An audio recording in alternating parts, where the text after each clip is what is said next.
Wait wait wait 500 টাকা পর্যন্ত কিন্তু জরিমানা দিতে হবে। আচ্ছা, তুমি কি উচ্চ মাধ্যমিক পাশ করেছো, বা তুমি এমন কোনো সরকারি চাকরিতে আবেদন করতে চাইছো যেখানে অঙ্ক একেবারেই নেই, অর্থাৎ তোমার অঙ্কে খুব ভয়, তাহলে এই ভিডিওটা তোমার জন্য।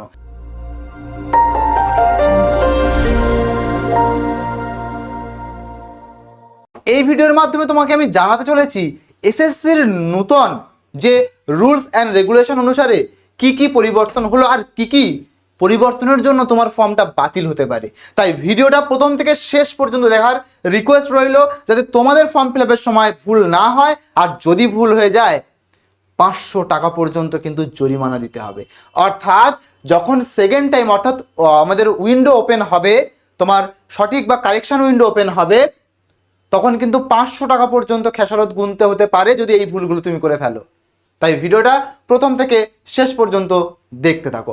Hello everyone, welcome to BSSCI. বিএসএসসিআইতে তোমাদের সকলকে স্বাগত জানাই। আমি তোমাদের বিজয় স্যার, আর আজ আলোচনা করতে যদি তোমাদের উদ্দেশ্যে সেই একটা ধামাকাদার নোটিফিকেশন। তো চলো সেখানটা শুরু করা যাক। তো যার তোমরা ইতিমধ্যে স্লাইডে দেখতে পেয়ে গেছো, যেখানটার আছে অঙ্ক ছাড়াই বাজিমাত।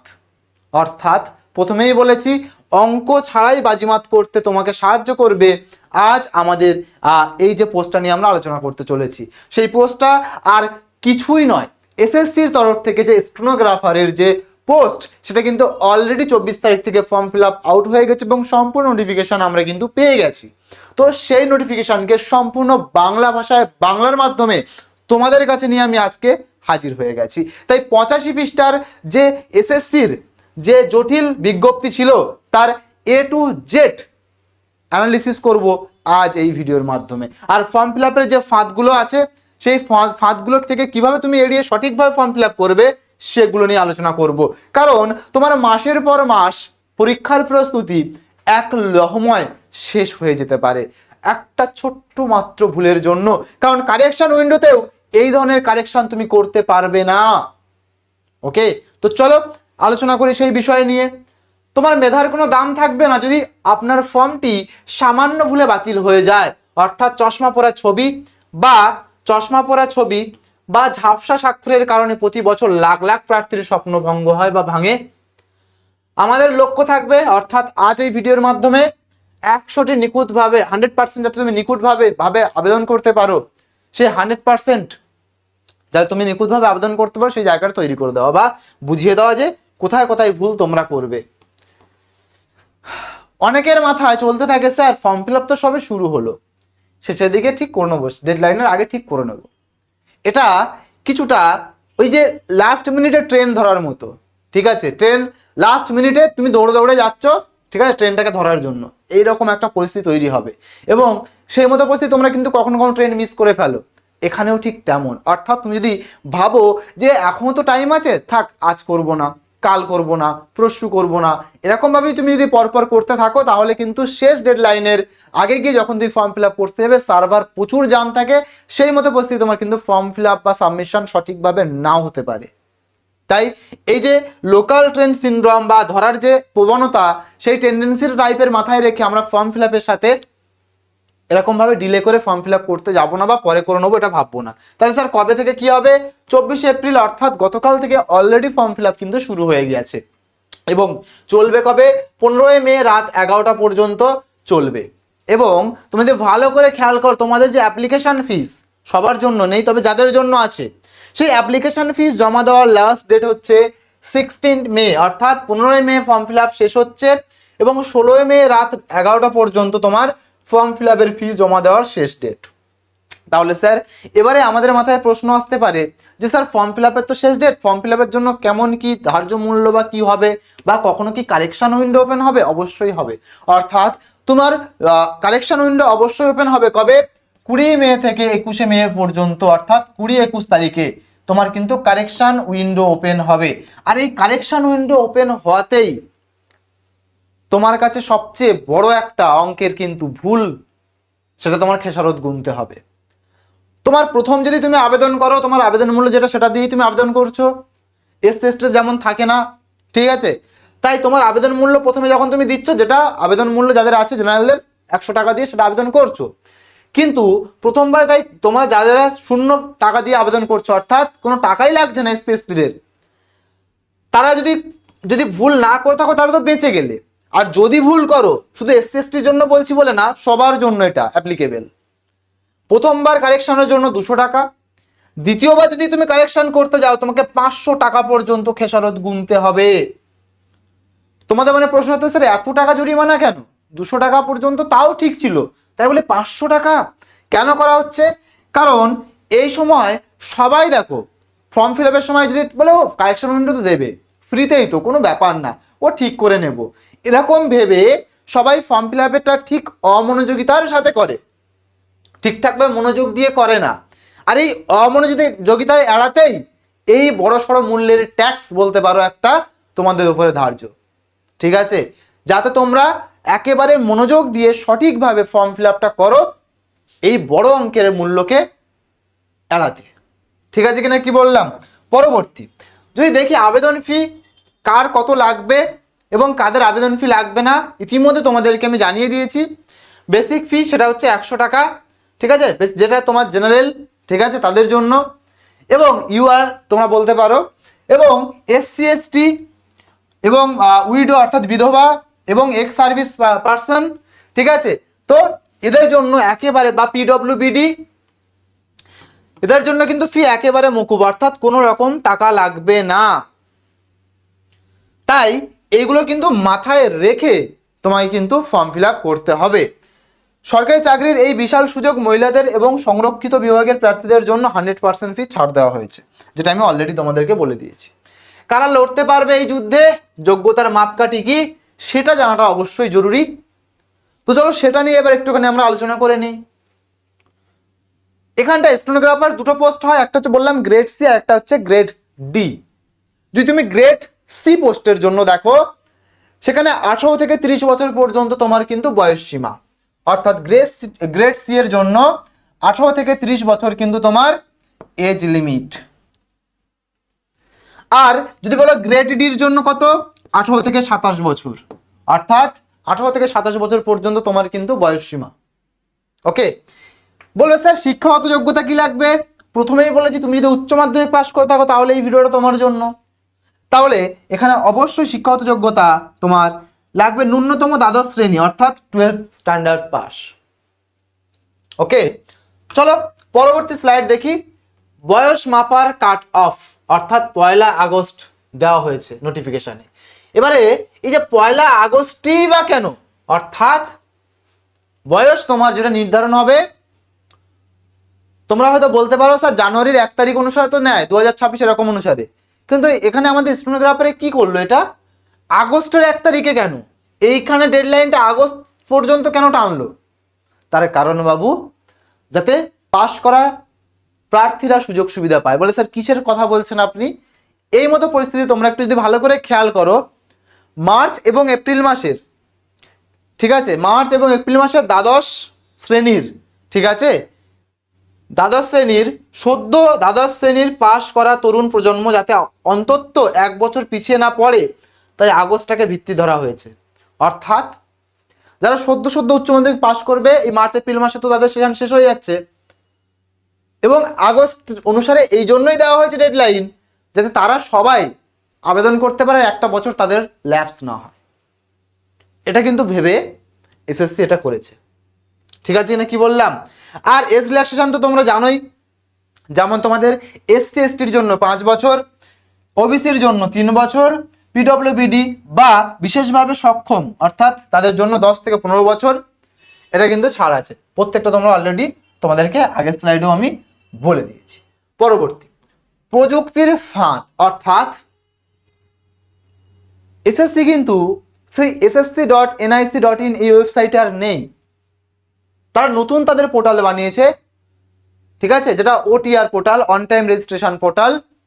তাই তুমি একবার রেজিস্টার করলে বারবার ওইটা দিয়েই রেজিস্ট্রেশন নাম্বার দিয়ে তুমি আবেদন করতে পারবে বিভিন্ন পোস্টে। সেই পোর্টাল সেটা ssc.gov.in, অর্থাৎ তোমরা কিন্তু ssc.gov.in এটাতে গিয়ে আবেদন করবে, এবং মাই এসএসসি অ্যাপ যদি মোবাইলে তোমাদের থাকে সেটা থেকেও তোমরা আবেদন করতে পারবে। ওকে, কি বললাম? প্রথম ধাপে কি করতে হবে, তোমাকে ওটিআর করতে হবে বললাম, অন টাইম রেজিস্ট্রেশন করতে হবে বাধ্যতামূলক, এখানে কি তোমাদের সতর্কতা থাকতে হবে, আপনার সমস্ত প্রাথমিক ডেটা এখানে সুরক্ষিত থাকবে, তাই ওটিআর করার সময় চরম সতর্কতা অবলম্বন করুন। অর্থাৎ যা যা প্রয়োজন সেটা তোমাকে সঠিকভাবে এখানটায় কিন্তু দিতে হবে, ঠিক আছে? তাই এটা তোমার ডেটা সব সংরক্ষিত বা সুরক্ষিত থাকবে, তাই কোনো রকম টেনশন নেওয়ার দরকার নেই। তাই বলছে তোমরা এখানে কি করবে, ওটিআর করার সময় সব কিছু সঠিকভাবে যা যা সেগুলোই তোমরা দেবে। পরবর্তী সবচেয়ে বড় চমক হচ্ছে লাইভ ফটো ক্যাপচার। অর্থাৎ 6 মাস পুরনো বা 6 মাসের বেশি পুরনো হলে হবে না এমন কোনো ছবি দিয়ে যদি ফর্ম ফিল আপ করতে হয় বা করতে যাও তাহলে ভুল হয়ে যাবে। কি করতে হবে, এখানটাতে এই স্ক্যান করা ছবি আর চলবে না, তোমাকে লাইভ ফটো ক্যাপচার করতে হবে। অর্থাৎ এই আগেকার এই যেমন তোমরা ছবি দিতে, তো এরকম ভাবে ছবি দিলে সরাসরি ফর্ম কিন্তু বাতিল হবে, কারণ কালেকশন উইন্ডোতে এই ছবি পাল্টানোর কোনো জায়গা দেবে না। ঠিক আছে কিনা কি বললাম? তাই কিভাবে হবে, ছবি সরাসরি লাইভ ফটো ক্যাপচার করতে হবে, ওয়েব ক্যাম বা ফোন দিয়ে লাইভ ছবি।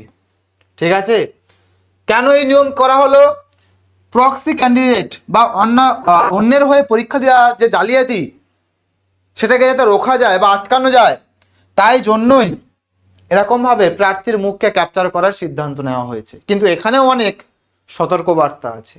কি কি, যদি পরিষ্কার আলো থাকতে হবে তোমাকে, যখন তুমি ছবিটা ক্যাপচার করবে তখন পরিষ্কার আলোর মধ্যে তোমাকে থাকতে হবে, মাথায় কোনো রকম টুপি, চোখে চশমা, কানে ইয়ারফোন বা হেডফোন এসবগুলো কিন্তু থাকা যাবে না।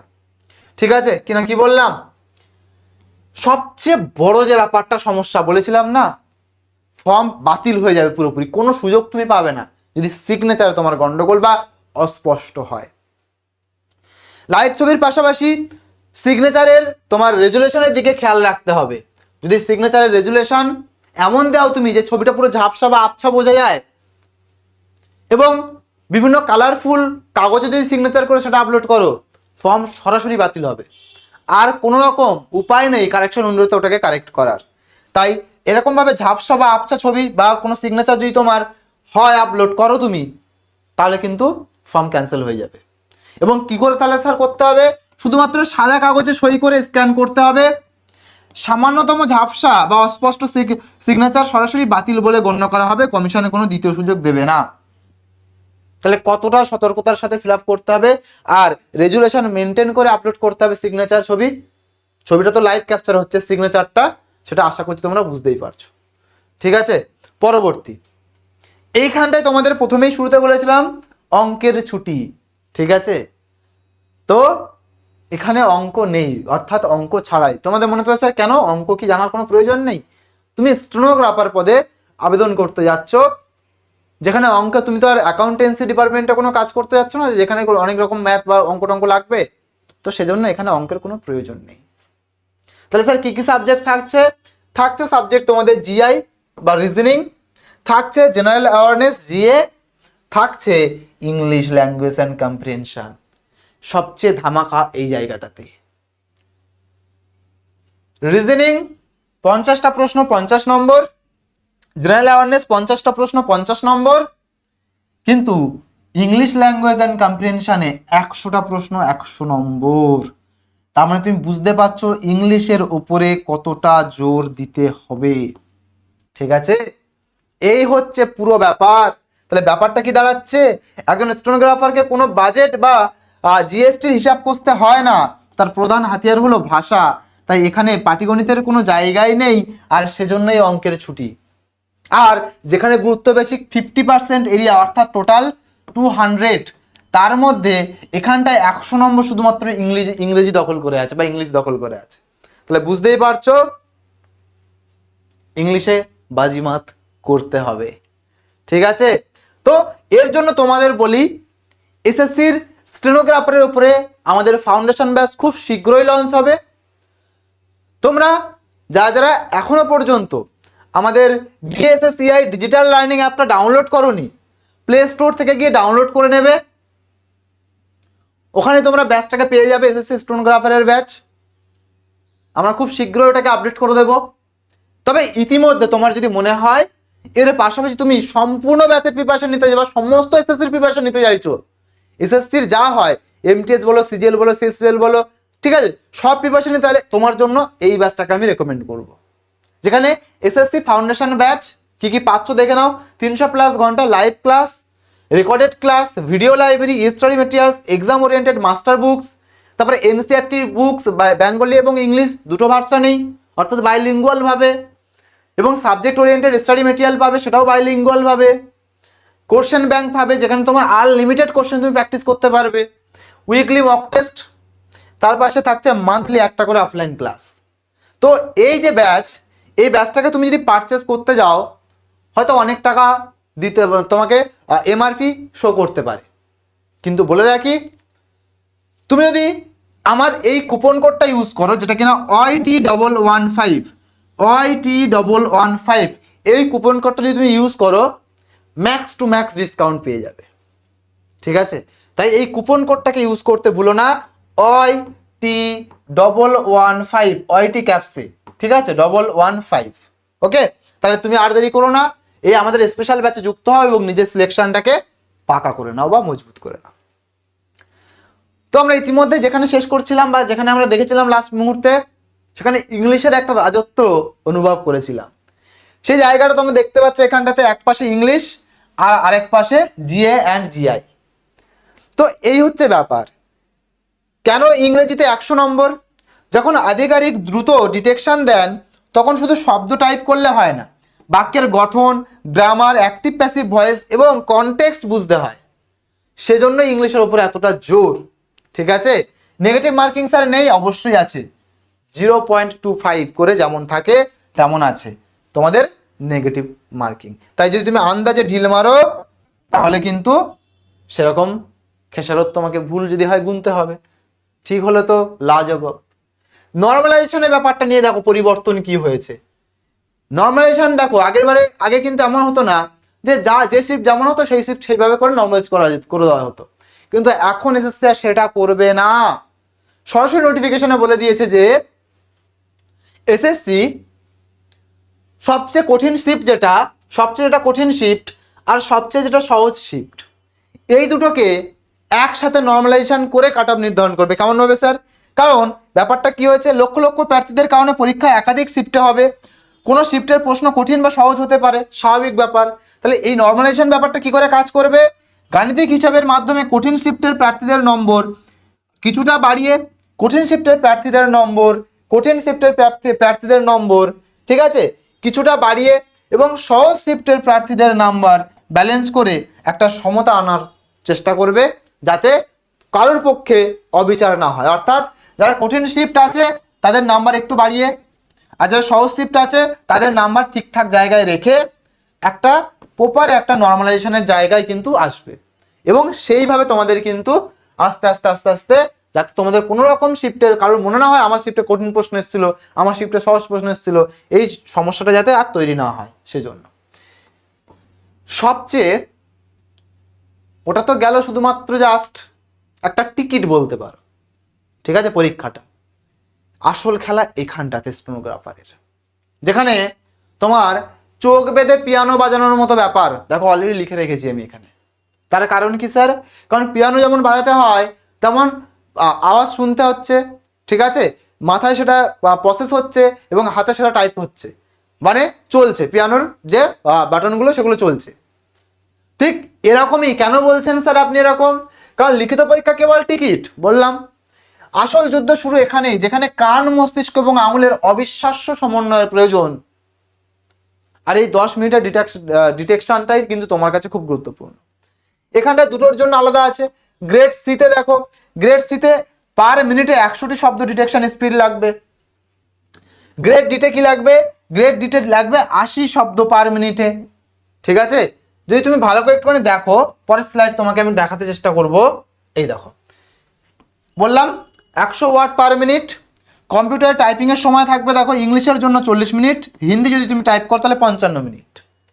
গ্রেড ডির জন্য 80 ওয়ার্ড পার মিনিট, যদি তুমি কম্পিউটারে টাইপ করো তাহলে 50 মিনিট, ইংলিশের জন্য, হিন্দির জন্য 65 মিনিট, ঠিক আছে। তাহলে এই হচ্ছে তোমার ব্যাপার, যে আসল খেলা বা স্কিল টেস্ট যেটা, ঠিক আছে, আসল খেলা বা স্কিল টেস্ট যেটা। তো এইখানটায় একটা বড়সড় আবার দ্বিমুখী দক্ষতার রুলস টেনেছে এসএসসি। কি স্যার? তুমি তোমার পছন্দ মতো ভাষায় স্কিল টেস্ট দিলে সব দিলে ঠিক আছে, তুমি সিলেকশন পেয়ে গেলে সব ঠিক আছে, কিন্তু তোমার সিলেকশন প্রসেস কমপ্লিট হওয়ার মধ্যেই তুমি যদি ইংলিশে ধরো তুমি সমস্ত প্রসেস কমপ্লিট করো, হিন্দিটাও তোমাকে জানতে হবে স্টেনোগ্রাফি হিসেবে।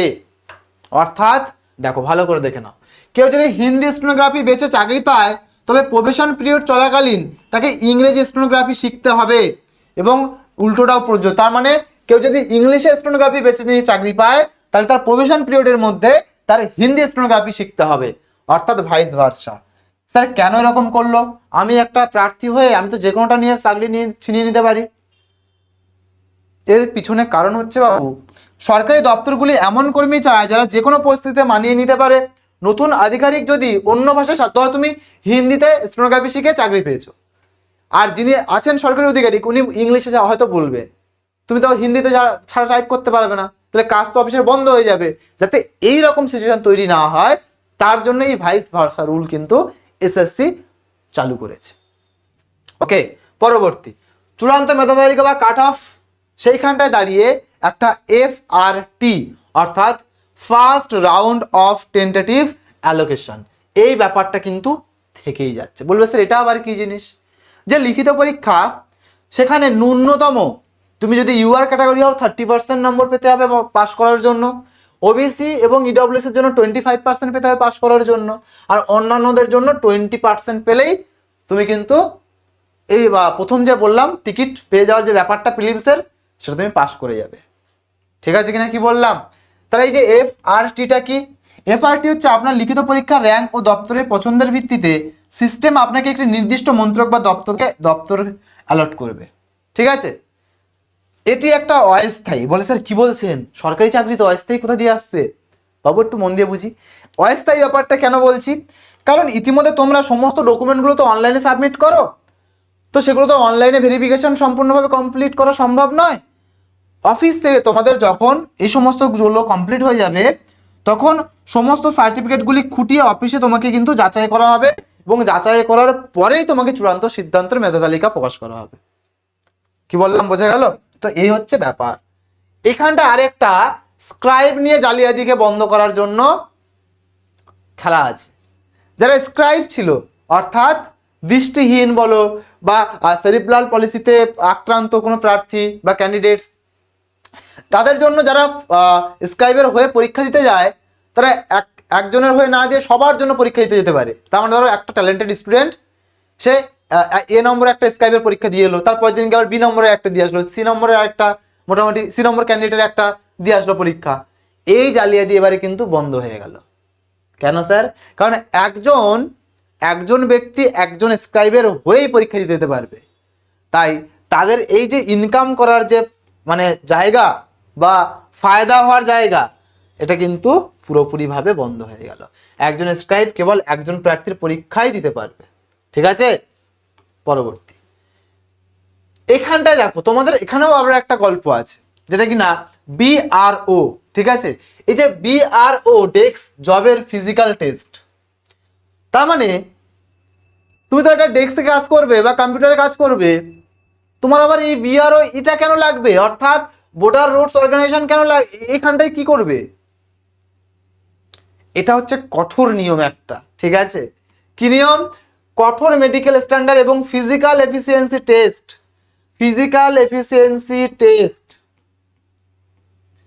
PET, ফিজিক্যাল এফিসিয়েন্সি টেস্ট, অর্থাৎ দৌড়। তোমাকে এখানে দৌড়ে পাস করতে হবে আবার।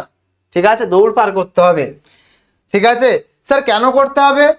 আমি তো বসে তো ওখানে শুধু টাইপ করবো এরকম একটা ব্যাপার। তোমার পোস্টিং এমন জায়গায় হলো বর্ডার এরিয়ার মধ্যে, যেখানে হাওয়া এবং অক্সিজেনের পরিমাণ খুব কম। এবার তুমি যদি হুট করে অসুস্থ হয়ে পড়ো, তাহলে তো ওই কাজটাই পুরো স্থগিত হয়ে যাবে, পুরো বন্ধ হয়ে যাবে, তাই না? হ্যাঁ কি না বলো? কারণ সেনাদের গোপন রিপোর্টগুলো তখন তুমি তো ডিটেক্ট করতে পারবে না।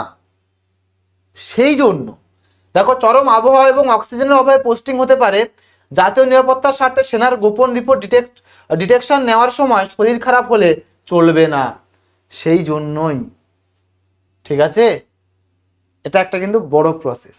ঠিক আছে, চলো পরবর্তী, এআই বনাম মানব স্টেনোগ্রাফার। দেখো তোমাদের এবার মনে হতে পারে স্যার এই যে স্টেনোগ্রাফার নিয়োগ করছে 731 জনের এসএসসি, কিন্তু কেন? এআইকেই তো কাজে লাগিয়ে দিতে পারতো, কারণ এআই তো এখন সব চলছে। একেবারেই নয়। কেন নয়? তার কারণ এআই মানুষের গলার আওয়াজ টাইপ করতে পারে, কিন্তু বাক্যের আসল টোন, সূক্ষ্ম বিচারবোধ বা নথির চরম গোপনীয়তা রক্ষা করতে পারে না। জাতীয় সুরক্ষা যন্ত্রের চেয়ে একজন মানুষ, ঠিক আছে, সেই সরকারের ওপরে, মানে সরকার তার ওপরেই বেশি ভরসা রাখতে পারে, কারণ অনেক কিছু গোপনীয় জিনিস বা তথ্য সেগুলো মানুষ নিজে সঠিকভাবে সমস্ত, ধরো বললো অ্যাফেক্ট আর বললো এফেক্ট, ঠিক আছে, তো ধরো সৈন্যরা বা সেনাবাহিনীর লোকজন বা যিনি বলছেন তিনি বললো এফেক্ট আর এআই নিয়ে নিল অ্যাফেক্ট, তাহলে মিনিং সহ সমস্ত কিছু পাল্টে যেতে পারে। সেই জন্য এআইয়ের উপরে পুরোপুরি ভরসা না গিয়ে আমাদের মানুষের উপরেই ভরসা রাখা হয়েছে। ঠিক আছে, দেখো এসএসসির ফাউন্ডেশন ব্যাচ যেটা নিয়ে বলছিলাম, তোমরা এসএসসি স্টেনোগ্রাফারের ব্যাচ কিন্তু 2-1 দিনের মধ্যে আমাদের অ্যাপে পেয়ে যাবে, কারণ ব্যাচ আমরা খুব শীঘ্রই লঞ্চ করছি। তারপরেও তোমাদের যদি মনে হয় যে না আমরা সম্পূর্ণ এসএসসি পরীক্ষা একবারে একসাথে নিতে চাই, তাই তোমরা এসএসসি ফাউন্ডেশন ব্যাচটাকে নিয়ে নাও, এটাই তোমার একমাত্র অন স্টপ সলিউশন। কি পাচ্ছ এখান থেকে? 300+ ঘন্টা live class, recorded class, video library, e study materials, subject oriented study materials, অবশ্যই বাইলিঙ্গুয়াল অর্থাৎ ইংলিশ এবং বেঙ্গলি ভার্সন। এনসিইআরটি বুক পেয়ে যাবে ইংলিশ এবং বেঙ্গলি ভার্সন। কোশ্চেন ব্যাংক যেখানে থাকবে আনলিমিটেড কোশ্চেন প্র্যাকটিসের জন্য তোমাদের সুযোগ, উইকলি মক টেস্ট, মান্থলি একটা করে অফলাইন ক্লাস। এবং এর জন্য তোমাকে কি করতে হবে, যখন তুমি দেখবে ব্যাচের প্রাইসটা তখন তোমার কাছে অনেক মনে হতে পারে, কিন্তু তুমি যদি আমার এই কুপন কোডটা ইউজ করো যেটা কিনা ক্যাপসে OIT115, তাহলে তুমি ম্যাক্স টু ম্যাক্স অর্থাৎ সর্বোচ্চ পরিমাণে ডিসকাউন্ট পেয়ে যাবে। ঠিক আছে, তো আর দেরি কিসের? কারণ এসএসসি পরস্পর কিন্তু তার নোটিফিকেশন বের করতে শুরু করে দিয়েছে, তাই তুমি যদি আজও দেরি করো তাহলে কিন্তু শেষে গিয়ে তখন তাড়াহুড়োর মধ্যে দিয়ে ওই যে লাস্ট মিনিটে ট্রেন ধরার যে গল্প বললাম সেরকম কিন্তু পরিস্থিতি তৈরি হবে। তাই আর দেরি করো না, তাড়াতাড়ি অ্যাপে যাও, BSSCI digital learning app install করে নাও প্লে স্টোর থেকে, আর ব্যাচটাকে এনরোল করে নাও। কুপন কোড ইউজ করতে ভুলো না, OIT115 ম্যাক্স টু ম্যাক্স ডিসকাউন্টের জন্য। ঠিক আছে, তো তোমাদের যা বললাম এই পেজের মধ্যে সবটা রাখা আছে, তোমরা এক ঝলকে সবটা দেখে নিতে পারো। আবারও জানিয়ে দিই, আবেদন চলবে কিন্তু 15ই মে পর্যন্ত, তাই 15ই মের জন্য অপেক্ষা নয়, আজই পারলে ফর্ম ফিল আপ করে নাও। ঠিক আছে, চলো, তো এই ছিল আজকে আমাদের টোটাল ভিডিও। আশা করছি ভিডিওটা সবার খুব হেল্পফুল হয়েছে বা সবাই আমরা বুঝতে পেরেছি যে 85 পেজের গোলক ধাঁধা, সেই ধাঁধার থেকে আমরা আশা করছি বেরিয়ে আসতে পেরেছি।